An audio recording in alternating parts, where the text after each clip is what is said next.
¿Cómo están? Bienvenidos a En órbita, en este spin-off de entrevistas que tenemos periódicamente para hablar de temas que están en el día y que merecen mucho espacio. Me acompaña el embajador de Ucrania, don Yuri Dudin. Don Yuri, ¿cómo le va? Buen día. Buen día, Carlos. Muchas gracias por invitarme. Vamos a hablar de Ucrania y vamos a hablar de Ucrania como a usted le gusta. No hay una agenda previa, no hay preguntas previas. Hemos conversado hace 3 minutos, poco para saludarnos. Yo quiero comenzar con lo primero. Año 2025, y Ucrania va a entrar, si no estoy mal, al tercer año de una guerra que no pidió, que ahora está siendo casi que invisible por todo lo que está pasando en el resto del mundo. ¿Qué pasa con el ucraniano común y corriente, el que trabaja en Kiev y tiene que ir al supermercado a comprar? ¿Cómo está la moral de la gente en Ucrania a raíz de todo esto que ha venido pasando? Porque hay un ostensible aumento de la ofensiva rusa en términos de misiles y en términos de acoso. Buen día. Buen día, Carlos. Sí, realmente el ucraniano común y corriente lo siente bastante mal. Si yo dijera que no está cansado, yo mentiría. Estamos cansados. Como bien dijo, estamos llegando al tercer año. El 24 de febrero serán 3 años desde el inicio y la gente está bastante fatigada, bastante cansada por todo ese valor. Al mismo tiempo, el ucraniano común y corriente entiende, se da cuenta que si nosotros perdemos esta guerra, Ucrania deja de existir como Estado soberano. Y simplemente vamos a ser provincia de Rusia como era antes en la Unión Soviética con el Imperio Ruso, una parte que no será, digamos, la Ucrania en sí. Tenemos 33 años de independencia y no queremos perder esa independencia. O sea, por más cansados que estemos, entendemos, nos damos cuenta que hay que seguir luchando para que no pase eso, para que no suceda eso. Embajador, a los que nos gusta la historia, recordamos parte de lo que aconteció en la Segunda Guerra Mundial, cuando Alemania nazi invade a Polonia. ¿Es Ucrania en algún sentido, o está Ucrania en algún sentido en la misma posición que estuvo Polonia durante la Segunda Guerra Mundial? Yo no diría así, ¿sabe? Porque, bueno, Alemania ya había pasado por una buena parte de Europa y tenía su poderío militar. Ahora, el mundo era muy diferente en los 40, en los 39, antes de la Segunda Guerra Mundial, de lo que es ahora. Ahora el mundo supuestamente debe regirse por las reglas internacionales, derecho internacional, inviolabilidad de fronteras, o sea, esas cosas que no pasan en el caso de ataque de Rusia a Ucrania, porque fue un ataque totalmente en contra de todo el derecho internacional, y fue un ataque premeditado, preparado, y justamente para volvernos a la órbita de Rusia, lo que no queremos. Y ese es un ataque, bueno, Ucrania está sufriendo. Y al principio de la guerra, como bien sabe, todo el mundo no daba mucho tiempo de supervivencia a Ucrania. Ellos pensaban tomar Kiev en 3 días y ocupar toda Ucrania en 2 semanas. Y son casi 3 años que estamos combatiendo y estamos lejos de terminar esa guerra. Así que yo diría que la situación es bastante diferente ahora. Pero hablando de ese mismo derecho, me parece que es un buen argumento, Putin se anexó Crimea. Y contra eso la comunidad internacional no pudo hacer absolutamente nada.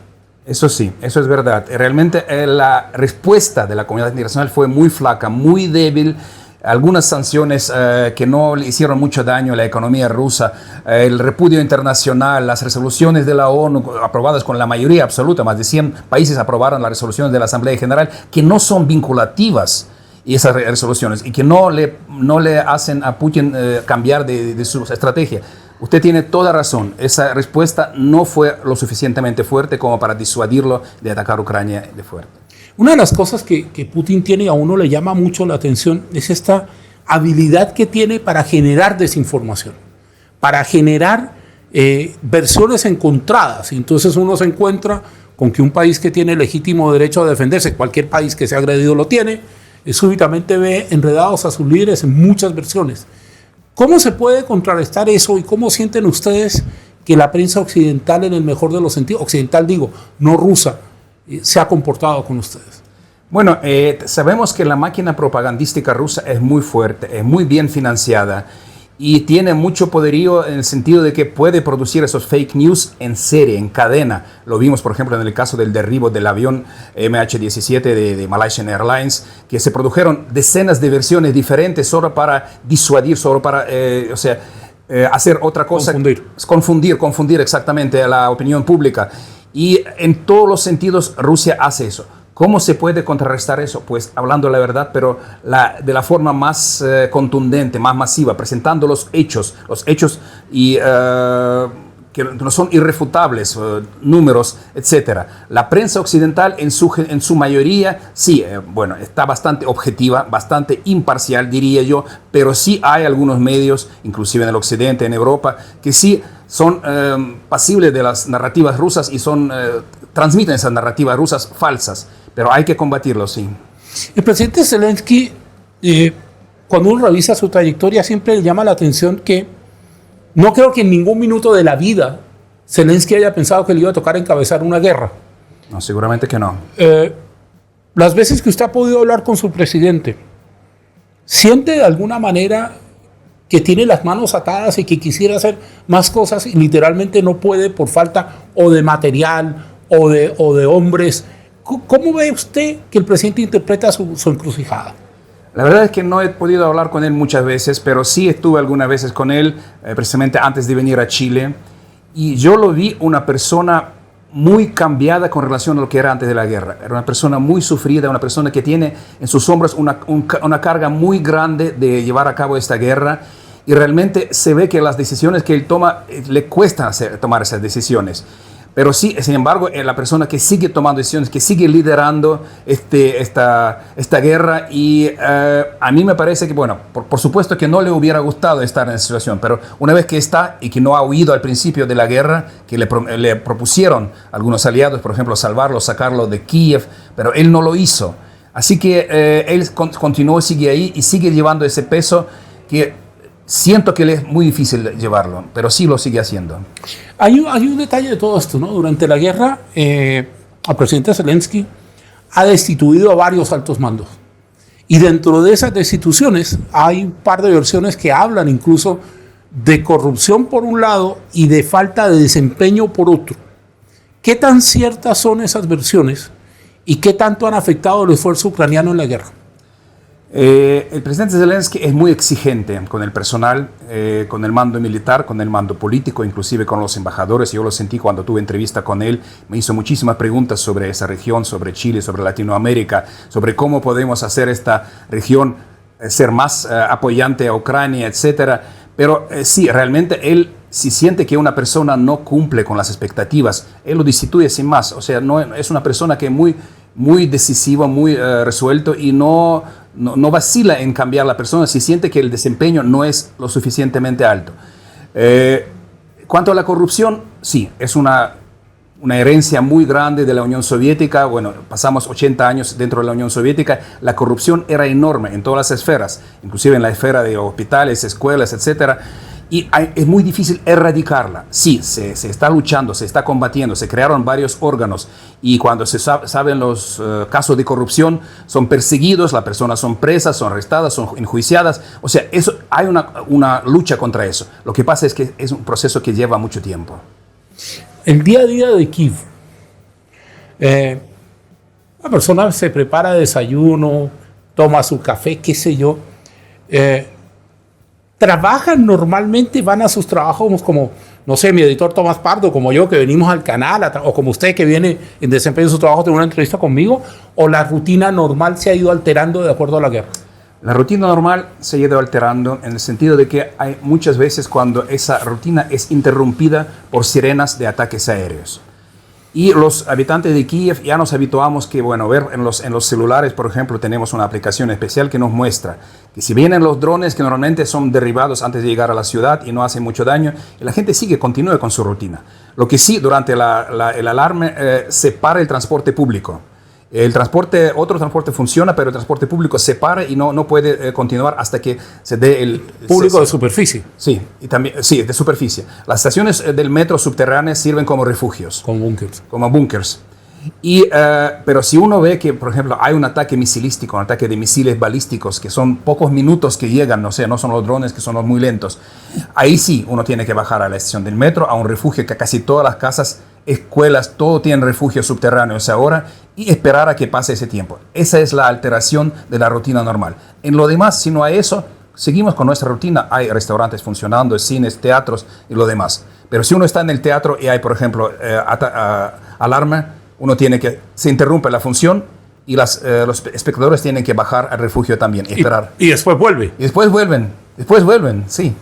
A ver, Uno cuando dice es una guerra de Rusia contra Ucrania, entonces tiene de un lado un país que tenía un razonable nivel de armamento heredado de la propia ex Unión Soviética, sin armamento nuclear, que fue lo que Ucrania entregó a cambio de ser independiente, y dice Rusia, pero parece que alguien nos está mintiendo, porque a Rusia le están entregando armas a Irán y Corea del Norte, además de armas, le ha entregado soldados.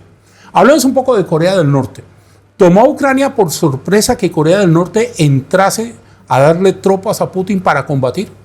Bueno, cuanto a las tropas, puedes decir que sí. Cuanto a los armamentos, sí, lo sabíamos que iban gran trenes de Corea del Norte al extremo oriente ruso, después suministraba mucho armamento a Rusia.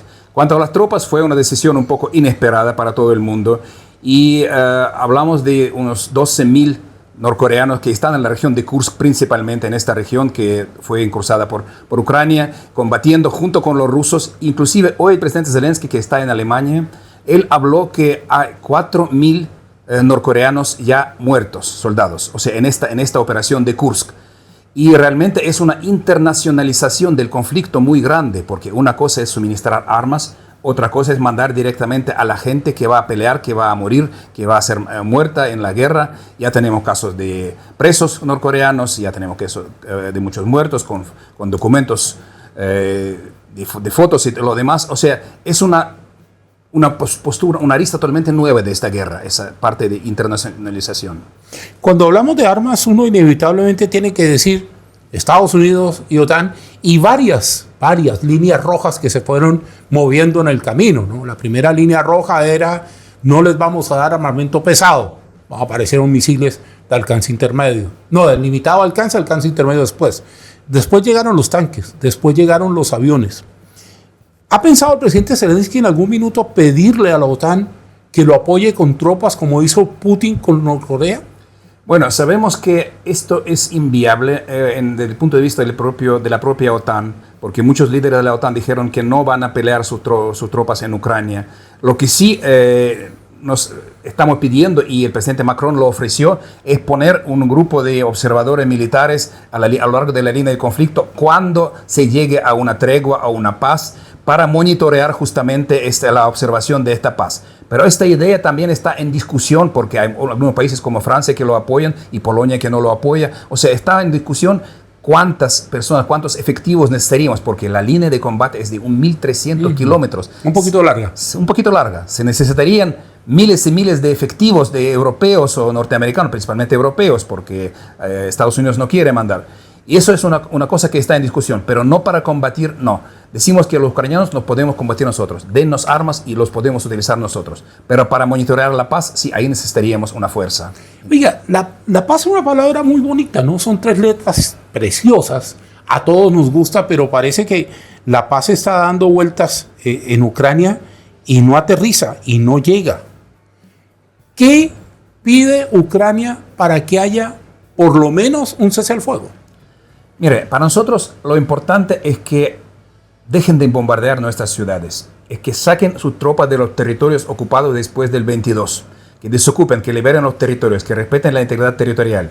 Porque si hablamos, por ejemplo, de Crimea o de Donbass, eso puede ser en una etapa posterior. Pero para iniciar las negociaciones, tienen que sacar las tropas, tienen que dejar de bombardear, mandar misiles, bombas aeroguiadas, como fue ayer con Zaporizhia, cuando murieron 13 personas y 113 resultaron heridas. Fue un ataque tremendo contra una ciudad. Así muchos civiles murieron ayer. Y eso es lo principal, porque lo que no podemos negociar es nuestra integridad territorial. Lo demás puede ser negociable, eso no. Estamos hablando con el embajador de Ucrania, Yuri Yudin, en este spin-off de En órbita, que son entrevistas. A ver, lo que usted me está diciendo suena a lo que cualquier Estado pediría. Pero cuando yo reviso la realidad y me doy cuenta de que el señor Putin continúa con esta política de encontrar grupos prorrusos en otras partes y ocupar esos territorios, ¿qué tan viable es eso? O sea, ¿qué tanta fuerza puede haber o qué ayuda necesitan ustedes para que eso se cumpla? Porque, con el perdón suyo, hoy por hoy, eso parece muy bonito en el papel, pero impracticable. Sabemos que al señor Putin no le interesa mucho negociar mientras está avanzando.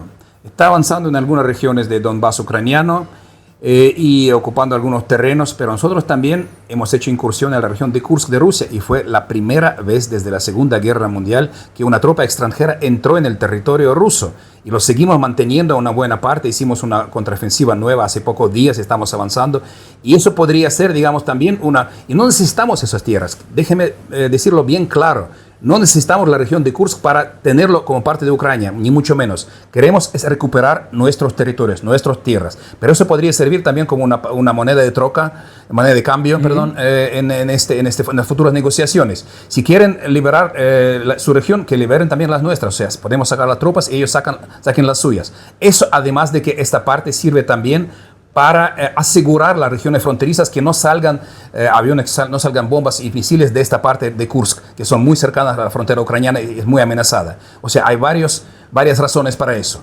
Sabemos que es muy difícil negociar con Putin en este momento, pero tenemos nuestras esperanzas. Bien, hablando de esperanzas, en 9 días más, usted sabe que esto es grabado, lo compartimos siempre para que no se vaya a espantar por la temporalidad. Y si lo ve mañana, pues ya no van a faltar 9, van a faltar 8. Resumen, el día 20 de enero se posesiona en los Estados Unidos Donald Trump. El presidente Trump tiene 2 bemoles que nos llaman a los que hacemos internacional mucho la atención. Por un lado, tiene una cercanía o no sé, una buena relación, para no decir cercanía, con Putin. Y por otro lado, ha sido claro con quién le va a pedir a la OTAN que pague parte del material que está recibiendo y la protección que está recibiendo. ¿Qué piensa el gobierno ucraniano con respecto, primero, a que le cobre a la OTAN y que eventualmente la OTAN ante eso saque un poco del apoyo? Porque, ¿para qué nos decimos cosas? Las armas valen plata, no son regaladas, ¿no? Hay que financiarlas, hay que pagarlas y tienen que llegar. Tenemos un buen apoyo de los países de la OTAN. Justamente hoy en Alemania está celebrando el grupo de Ramstein. Ese grupo es un grupo de apoyo militar a Ucrania. Son ministros de defensa de muchos países. El señor Austin de Estados Unidos está ahí presidiendo esa reunión. Y han elaborado un plan de apoyo a Ucrania hasta el año 27. Imagínense, lo aprobaron hoy, hasta el año 27. Es un plan financiero de apoyo a Ucrania, miles de millones de dólares que ya fueron gastados para apoyar a Ucrania y más otros que serán. Nuevos paquetes de ayuda. Estados Unidos también ofreció hoy un paquete de ayuda de 500 millones de dólares, uno nuevo. No sabemos si eso va a continuar en la época de Trump. Esa es la pregunta. Posiblemente que no. Pero también Trump dijo muchas cosas durante la campaña. Él dijo que podía parar la guerra en 24 horas. Hoy ya no dice eso. Hoy ya habla de medio año más o menos o 100 días. Y él dijo también que podría armar Ucrania lo suficiente si Putin se negara a negociar. Él podría armar a Ucrania, como dice, hasta los dientes para que podamos ganar la guerra en el campo de batalla. Esto también fue una de las cosas que él dijo.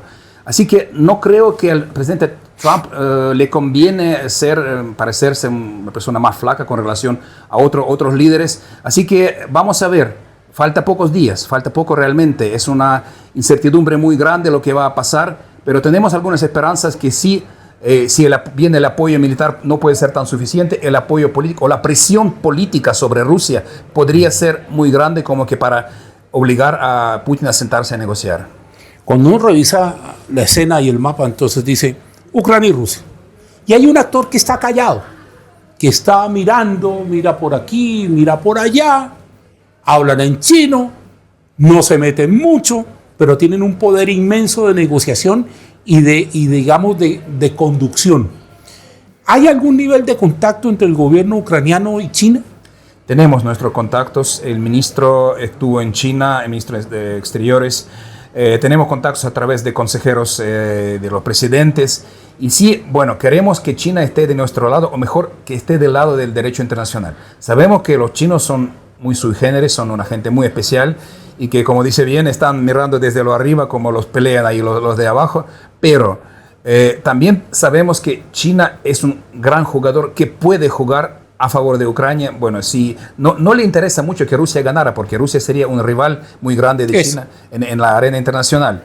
Y tampoco le interesa que Ucrania ganara. Bueno, están en su juego, pero tenemos algunas esperanzas que sí, China puede desempeñar un papel muy activo en esta guerra y no solamente a favor de Rusia. Yo sé que usted es embajador y como buen diplomático sabe por dónde salir jugando. Eso es parte del asunto. Una de las cosas que discutimos los periodistas que hacemos internacional es cuándo va a llegar el momento en que China se convierta en la superpotencia que tiene que ser. ¿Usted cree que China va a llegar a ese punto? Y entonces China, desde ese papel de superpotencia, va a agarrar y les va a decir, don Putin, por favor, hasta aquí, señor Zelensky, hasta acá, arreglemos esto porque no le conviene a nadie. ¿Usted cree que China va a llegar a ese papel o el conflicto se va a resolver por otro lado? Bueno, es una de las oportunidades. No sé exactamente si China realmente va a querer hacer este papel. Lo que sí, de superpotencia ya está llegando. O sea, en muchos asuntos ya se ve como tal y ya se porta como tal. Si va a querer el presidente hacer ese papel de parar la guerra, eso no lo puedo decir, no como diplomático, ni como persona, ni como nadie creo lo puede decir en este momento. Pero nos gustaría que fuera así, que China junto con Estados Unidos, con otros actores grandes, que puedan influenciar a Putin para parar esta guerra. A veces a los periodistas, en este afán de contar la historia precisa, contar la historia exacta, el dato, la plata, se nos pasa algo de la información que tenemos que dar. ¿Qué siente usted que se nos ha pasado a los periodistas que no estamos en Ucrania, pero que informamos sobre Ucrania, sobre la guerra? ¿Qué se nos ha pasado en el camino que no hemos visto y ustedes sí han visto? Bueno, en primer lugar, hay que mostrar que realmente Ucrania no está defendiéndose, está defendiendo su soberanía. Eso todo el mundo sabe. Pero también estamos defendiendo el orden internacional basado en reglas, y de esto poco se habla. Porque si Ucrania cae, otros dictadores pueden ver que sí se puede. Se puede tomar terreno ajeno y se puede incursar en otro territorio y no pasa nada por eso. O sea que estamos no solamente defendiendo Ucrania, en Europa ya lo entienden. Los vecinos nuestros, los bálticos, Polonia, Eslovaquia, lo entienden bien. Los que están más distantes como España también lo entienden, pero no tan bien como los que están más cerca. Y los que están más lejos a lo mejor no lo ven porque hay un peligro existencial no solamente para Ucrania, sino para todo el orden internacional basado en reglas. Si Rusia gana, eso va a significar el fin de este orden que está hoy. Y eso hay que tener en cuenta. Uno cuando, vuelvo y digo que me gusta mucho la historia, y revisa a los países en crisis cuando la crisis termina. Porque aquí hay dos escenarios. Tenemos una guerra y tenemos un lugar que va a ocurrir cuando la guerra termine. ¿Usted siente que Ucrania está preparada para que la guerra termine y hay una generación de políticos, los que sean, que le van a tomar el relevo al presidente Zelensky, o el presidente va a estar mucho tiempo, como se estila por ese lado del mundo, que los presidentes duren muchísimo antes de entregar el poder? ¿Cómo ve usted el futuro de Ucrania terminada la guerra? Por si le pregunto por la guerra, ya me lo dijo, pero digo, suponga que la guerra termina mañana.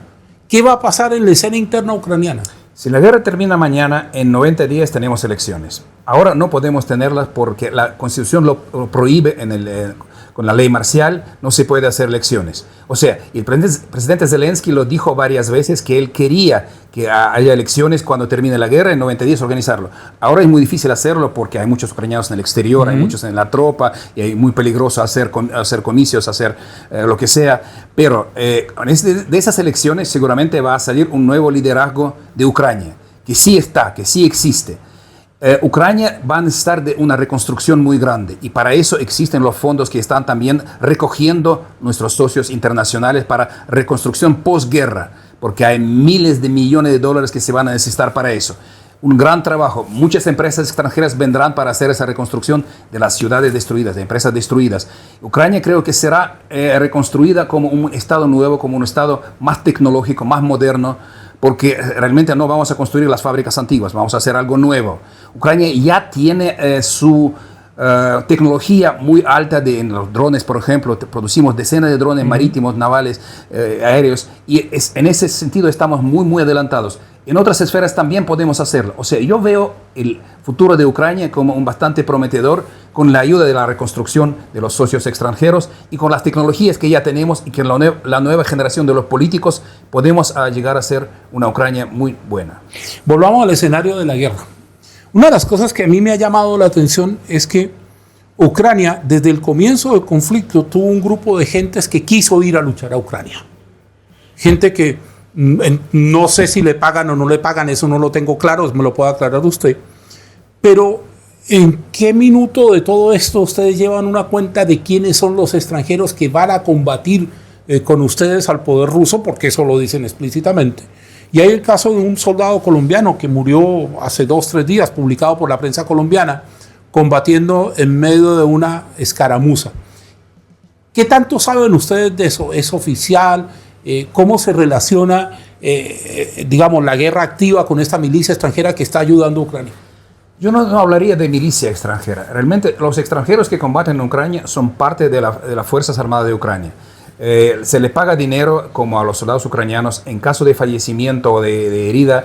Se paga también a los familiares o a él mismo si está herido, los montes correspondientes. O sea, son bastante integrados. Lo que sí tenemos una legión extranjera, la legión extranjera que está bajo el mando general de las Fuerzas Armadas.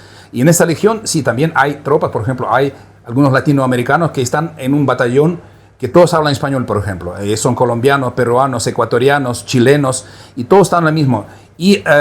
Pero son parte del ejército regular de Ucrania. No son milicias, son como tal. Al principio de la guerra hubo alguna confusión cuanto a eso, pero ahora eso ya está bien estructurado. ¿No son el grupo Wagner, por ejemplo? No, para nada. No. Son parte de las Fuerzas Armadas de Ucrania. Hablar de la guerra... a mucha gente le gusta, ¿no? Le parece entretenido. A mí hablar de la guerra me complica porque la guerra es como el último estado que tienen los humanos para, entre comillas, entenderse. Si usted fuera a Moscú hoy y entrara a un bar y se tomara un trago de vodka, no sé si le gusta el vodka, no me gusta. Pero supongamos que, o un café, ya cambiemos el alcohol, horario de protección a menores, cambiemos el alcohol, y se toma un café, y se cuenta con Sergei, que es un ruso común y corriente, igual que usted. ¿De qué van a hablar? ¿Qué le va a quedar a ambos pueblos cuando esto termine? ¿O no hay posibilidad de diálogo ninguna? La posibilidad de diálogo existe, pero no en un futuro muy cercano, muy próximo. Mire, nosotros casi todos tenemos parientes en Rusia. Yo también tengo parientes en Rusia, con los que no hablo desde 2014 o inclusive antes de lo de Crimea, porque son realmente la gente que está inculcada, que está con estas ideas de Putin en la cabeza, de la gran Rusia, que los venimos a liberar a ustedes, que por qué no son agradecidos. Digo, al principio yo quería hablar con ellos, decir, pero están matando a nuestra gente. No, eso no es verdad, venimos a liberarlos. Pero no es una liberación, es una matanza, por favor. Yo no hablaría con rusos en este momento. Yo creo que muchos de los ucranianos tendrían dificultad en hablar con sus parientes, con sus amigos rusos, que teníamos muchos antes de la guerra, en ese tiempo. Y realmente se necesitará un periodo bastante largo como que para sanar todas las heridas que nos dio esa guerra, que nos dio este pueblo, porque no es la guerra de Putin, es la guerra de todos los rusos que lo apoyan, son 80 y más % que apoyan a Putin. O sea que se necesitaría un tiempo bastante grande para poder olvidar lo que nos ha hecho. Las familias que perdieron a sus hijos, ayer por ejemplo en Zaporizhia, o anteayer, o no sé, las familias que perdieron a los chiquitos, a los grandes, a los demás, les costará mucho poder hablar con los rusos en los próximos, no sé, 20 o 30 años. Hablando de eso, es notorio que Putin, si bien tiene todo el poder en Rusia, no tiene toda la adhesión en Rusia. Hay grupos que lo resisten valientemente, hay opositores encarcelados, Navalny se murió en la cárcel, a Navalny lo mataron más que se murió en la cárcel. ¿Usted percibe que en algún minuto de la vida se puede hablar con esas fuerzas que se oponen a Putin, o eso está fuera de lugar y no tiene sentido? Mire, en Ucrania los llamamos los buenos rusos, así entre comillas. Con sorna, con ironía. Sí, con ironía. Realmente los opositores que hubo, los opositores grandes, casi todos fueron muertos por el régimen, casi todos fueron matados por Putin, hablando de Navalny y también de otros. Los que están ahora en las cárceles, bueno, no son muchos, y si se los pregunta, ellos están en contra de Putin, pero tampoco están contra la guerra en Ucrania, muchos de ellos. O sea, es una posición interna, pero que no se opone a las masacres, a lo que Putin está haciendo contra Ucrania. Con esos será muy difícil hablar, porque no están, tienen su mente imperial, al igual que Putin, solamente que quieren sacarlo del poder y quieren estar en el poder. Hay otros grupos minoritarios, sí, pero principalmente están en el exterior, no están dentro de Rusia. Están en Europa, están en Estados Unidos, ahí sí, hay voces buenas con las que se puede hablar, pero digo, son bastante minoría. Uno asiste con angustia, yo le confieso que me da angustia, porque para hacer una guerra mundial estamos demasiado cerquita en cualquier punto. Y una de esas dudas que uno tiene que ver con las armas nucleares. Corea del Norte tiene armas nucleares. Rusia tiene armas nucleares. ¿Ha pensado el gobierno ucraniano que esto pueda escalar, o estamos todavía en la época en que ese temor está, pero no se va a hacer realidad? Mire, para nosotros, como dijo bien de las líneas rojas, Putin ha delineado tantas líneas rojas en su incursión a Ucrania y hemos pasado todas esas líneas rojas y no ha habido nada, no ha habido un golpe nuclear, ni siquiera un golpe nuclear táctico que él amenazó muchas veces. Creemos realmente que no es suficientemente loco como para autodestruirse con él, porque él sabe que llegará la represalia, llegará la respuesta. Si hay una cosa nuclear, él fue advertido no solamente por líderes occidentales, por líderes de la India, de China también, que no se le ocurra usar esas armas nucleares, porque eso provocaría más que una guerra mundial, eso provocaría una respuesta muy grande y bueno, en esta guerra morirían todos. O sea, para nosotros son más amenazas que realmente un plan de acción o alguna idea real que pueda suceder. Embajador Yudin, usted sabe que en esto el tiempo es un tirano. He disfrutado mucho conversando con usted, le agradezco su franqueza. Yo quiero que lo hagamos al revés. ¿Hubo algo que yo tenía que preguntarle que yo no le pregunté? ¿Algo que usted esperaba que yo le iba a preguntar y no lo dije por ninguna parte? Bueno, yo creo que principalmente hablamos de todo, pero me gustaría, una vez más decir que esa guerra que estamos librando, esa guerra no es solamente por Ucrania, es también por el mundo. Y el mundo lo está sintiendo. ¿Por qué tuvimos este apoyo desde el inicio?